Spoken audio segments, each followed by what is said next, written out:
Hi there. In this short video I want to share some of my experiences of the time I was living in China and how I experienced Chinese digital innovation.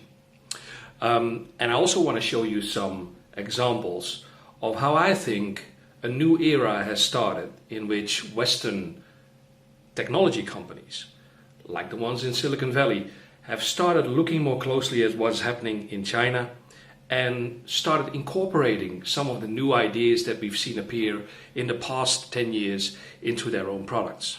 And I will give you several examples of that.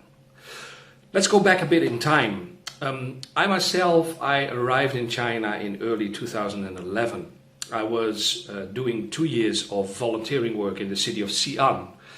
And interestingly, I was working inside some Chinese NGOs, and was my role to help them to build their own capacity as far as digital promotion and digital communication was concerned. So that meant that these small organizations which didn't have any digital marketeers or online experts, I helped them build websites and set up a structure of communication tools that they could use to promote their own organizations. Interestingly, one of these organizations had both a target group inside and outside China. So it tried to reach Chinese people as well as people that lived outside China, mostly the Chinese diaspora. Now, the interesting thing was that I found out, of course, very quickly that the whole ecosystem of apps and platforms outside and inside China is very different. So outside China we have Facebook and Twitter and YouTube. We had payment systems like PayPal that we could use, and we could use stuff like MailChimp to send out our email communication and keep people up to date about the things that the organization was doing. But of course, most if not all of these were totally unavailable in China. We could not use these different apps. So in China we had to look for alternatives. So we ended up with things like Alipay to receive donations, and Weibo, Sina Weibo, and Sina Weibo, and also Tencent Weibo. Tencent at that time still had a microblogging platform. Eventually also applications like WeChat, but also social networks like Renren. Now, as you can see in this picture, we had to completely create two digital architectures of how to build our website and communicate with the people that were our target group, that were people that wanted to volunteer with us or people that wanted to donate some money for the causes that the organization was working for. By doing this, I very quickly had to compare the functionalities of the Western apps which I knew and which I'd worked with in my own previous work as a CRM marketer, a CRM expert. And I had to compare them to the availability and the functionality of the Chinese apps. Now, initially in 2011, I really wasn't all that impressed by what I found. All of the apps that I saw were basically just copies of something that we had in the West. So if you take, for instance, Renren. Renren was a almost one-on-one copy of Facebook. The functionality, the look and feel, it all looked the same. And by that time, of course, Facebook had already been blocked in China. If you looked at Tencent Weibo and Sina Weibo, they were two microblogging platforms, and initially they looked a lot basically like Twitter as well. Although there was quite a big difference, because in a Chinese message, because every character is one word in Chinese, you can tell a much bigger story in a Chinese microblog post than in a Western microblog post. We're really limited in the number of characters that we have available. However, something that I started noticing is, whereas those platforms that were basically the inspiration, so to speak, of those apps that I saw appear in China or that people were using in China, those Western apps were not really continuing their development in a very rapid pace. They basically stayed the same for most of the time that I lived in China. As a matter of fact, when I came back in the Netherlands, I noticed that the only new app that people were using at that time was WhatsApp. And ironically enough, by that time, WeChat had already been launched in China and had already much more functionality than what I found people were using in WhatsApp, and what we'll see later on in the examples I'm going to show you. So the thing was that during those years, during those early years of the past decennium, you saw that those copies that were made from Western apps continued to develop. A very interesting example, for instance, was that Sina Weibo made it possible to create what they called a Chong Weibo. It was a long Weibo post where you basically created a long blog post and you could save it and attach it as an image into your microblog post file, including text, including pictures. So you could tell a much bigger story within one microblog post. Now imagine if that would be possible, if that functionality would be included in Twitter. So you could see that things were continuing to develop.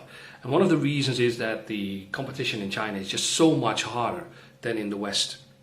So after a couple of years, a platform like Sina Weibo really started to feel much more like Facebook, or almost like a cross between Twitter and Facebook, than what it had set out to be, just a microblog platform. So it was in these years also that WeChat was introduced. In 2011, I suddenly saw that people were not talking to their phones and into their phones anymore, like they were having a telephone conversation, but they were talking to their phones. And after a couple of months, I found out that this was a really popular new app called WeChat.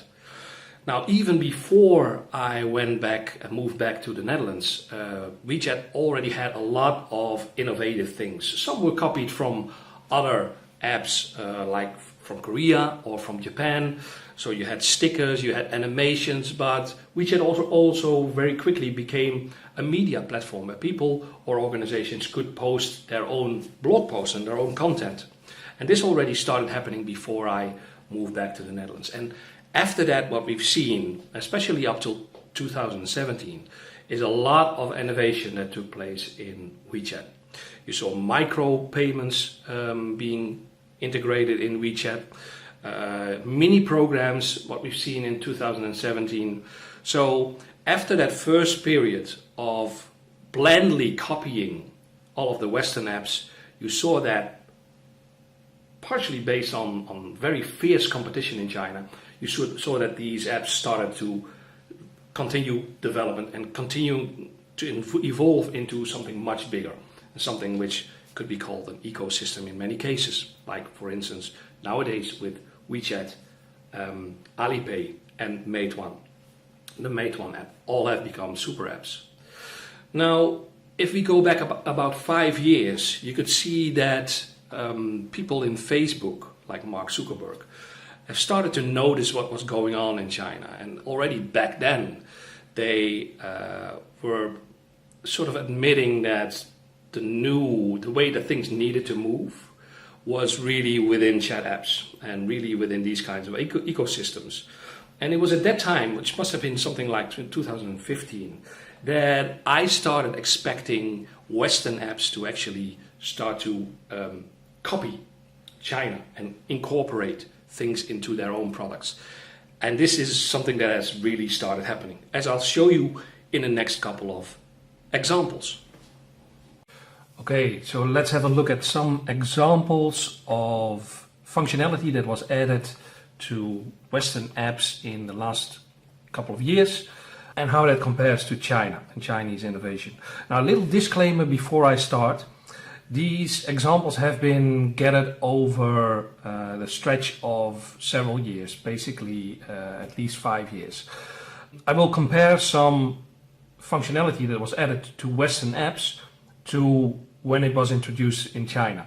Now, these examples were collected from news that I came across. That doesn't necessarily mean that each example is the first appearance of this functionality in Western apps, but it was the first one I came across, or at least it was an announcement that is related to a very popular Western app with a high number of users. So you might see some examples that are not the first Western use, but it would probably be one of the first users in big Western apps. So let's have a look. Voice messaging. WhatsApp added voice messaging, so you could record a message and you could send each other voice messages in August 2013. Facebook Messenger, both of course are now owned by Facebook Messenger and WhatsApp, already did that a couple of months earlier in the beginning of 2013. But this was something that was already present in WeChat in 2011.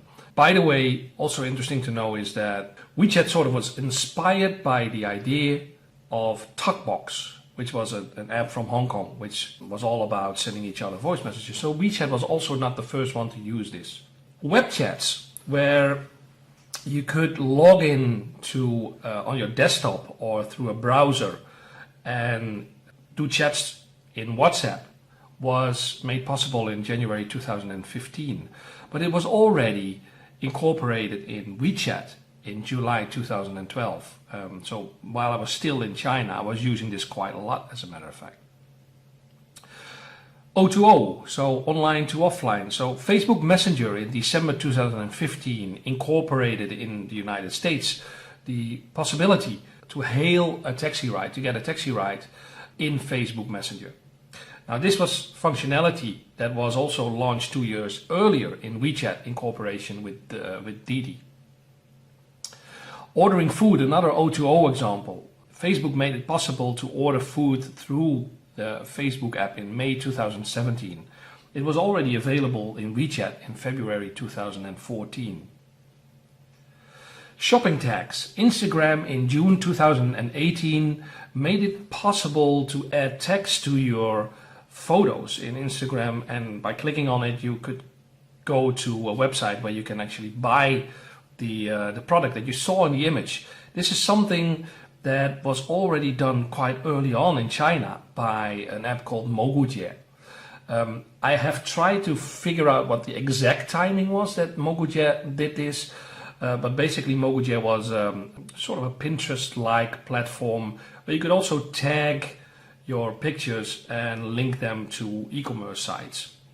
And the business model of Mogujie was that they would get a pay-per-click commission on this. This definitely took place before 2013 because it was something that I wrote about in 2012, I think. So something that has been going on in China for a very long time. Film and buy, another interesting functionality that Snapchat added to their app in September 2018. So it meant that you could film a certain product, and if it would be recognized, it would give you a link to, in this case, Amazon, where you could buy that product online. Now this functionality was already present in Taobao, the Taobao app by Alibaba in 2014. And you can see basically how it works here, where I just film my own camera I have got at home, and it immediately brings me to the Taobao shop where I can buy the same product. So also something that was already available 4 years earlier in China.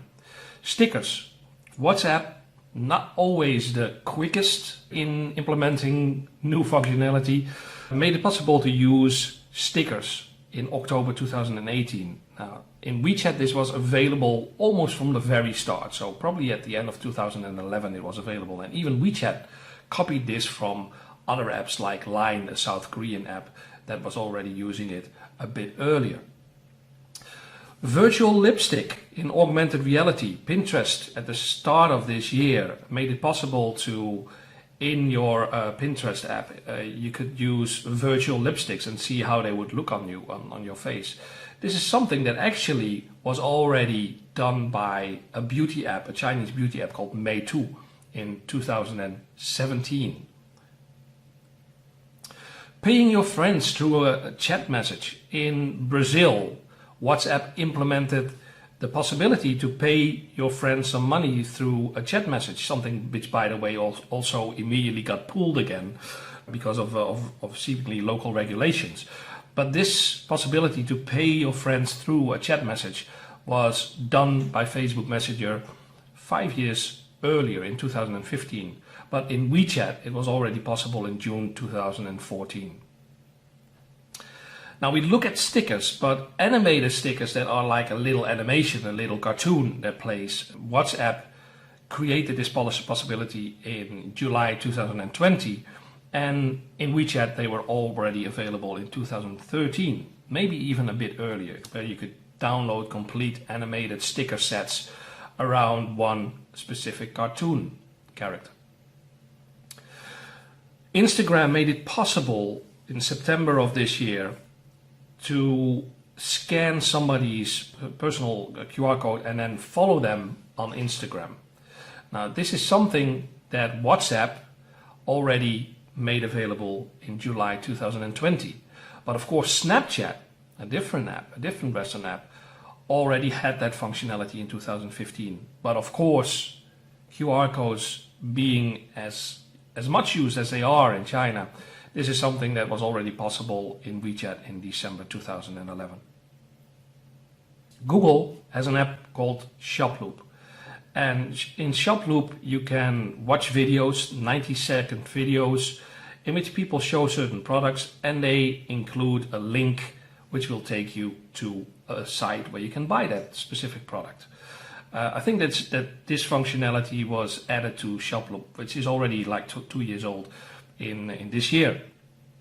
Douyin, which is basically the Chinese version of TikTok, the original Chinese version of TikTok, mid-2018 also had the same functionality, where people could create videos and could create shoppable links that would take you to either a shop on Douyin itself or a shop on Taobao, Alibaba's e-commerce platform. Kuaishou, a different short video app in China, launched this functionality around the same time. So Douyin and Kuaishou are big competitors in China. But again, this sort of goes back to the time of Mogujie, which I mentioned earlier on. And it wasn't video back at the time, but the possibility to have like a platform where people follow you, you present products, and people can click through to a site like Taobao, is of course an idea of social commerce that is much older in China. So like I said, before 2013. It's now just possible to do it through video, to short video. Mini apps. Apple created the possibility to create little apps within different apps. So they did that in 2020. And Snapchat also introduced something like this earlier this year called Snap Minis. And in both cases, they are small applications that run in an existing app. And this is an idea that we've seen introduced in China in WeChat called mini programs, because they were not allowed to use the term mini app. So they're called mini programs. But they've been around since 2017 and they've been incredibly popular. They're also used by Alibaba, by Baidu, by many other tech companies and many other apps. But it's something that has been going on in China for almost 4 years now. Facebook created the possibility to open up your own shop in Facebook. It's called Facebook Shops. It was launched in 2020 and you can sell products through that. Something comparable was already done in Instagram last year called Instagram Checkout, where you could also basically sell your products on the app. But an in-app store on a social network is something that WeChat already did in 2014.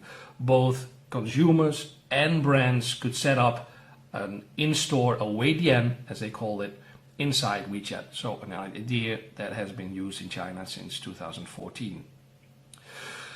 Now, a very recent one, Instagram Reels, was launched in August 2020. It's a TikTok-like short video app that's basically replacing an earlier attempt by Facebook to create a popular short video app called Lasso. And of course, as we all know, Lasso was basically the way that Facebook tried to beat TikTok in the American market. And TikTok was launched in September 2017. But if we go back even further, like I said, TikTok is based on a Chinese app called Douyin, which was launched in September 2016. And TikTok is basically a combination of Douyin and Musical.ly, which was bought by ByteDance, the company that created Dojin and TikTok. And Musical.ly was launched in 2014. So as you can see, there's actually the idea of short video was not new. You also had Vine, you had different other Western apps that were the inspiration for Musical.ly and Douyin. But the current Instagram Reels goes all the way back to the threat that Facebook has felt because of the TikTok app in the Western market. So these are several different examples that sort of show you that things that seem really new and really innovative in Western apps have most of the time already been around in China for several years. Now, what does all of this tell us? There's a couple of conclusions we can draw from here.